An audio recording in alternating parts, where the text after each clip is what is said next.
ஒரு செம்மையான breakfast or evening snack. இதை நான் அதிகமாக பிரேக்ஃபாஸ்ட்டுக்கு தான் எடுத்துப்பேன். அப்படி ஒரு ஃபில்லிங்காக இருக்கும், செம்ம டெம்ப்டிங்காக இருக்கும். அதே மாதிரி நமக்கு தேவையில்லாமல் கிரேவிங்ஸை இது க்ரியேட் பண்ணாது. ஒரு பெரிய வெங்காயம் நல்லா குட்டி குட்டியாக சாப் பண்ணிக்கிறேன்.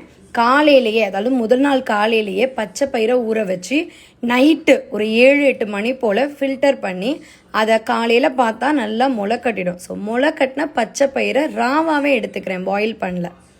தக்காளி ஒன்று நல்லா குட்டி குட்டியாக சாப் பண்ணி ஆட் பண்ணிக்கிறேன். இந்த ஒரு சாலடை என்ஹான்ஸ் பண்ணுற மாதிரி புதினா, கொத்தமல்லி, பச்சை மிளகாய், தயிர், இஞ்சி, 2 பூண்டு, அதோட லெமன், கொஞ்சம் உப்பு போட்டு நல்லா அரைச்சி இந்த ஒரு சாலடோட மிக்ஸ் பண்ணிக்கிறேன்.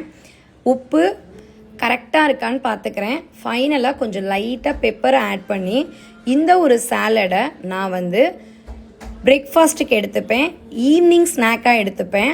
அவ்வளோ ஃபில்லிங்காக இருக்கும். முக்கியமாக நம்ம எடுத்துக்கிற சாப்பாடு நமக்கு அன்வான்ட் கிரேவிங்கை கட் பண்ணணும்.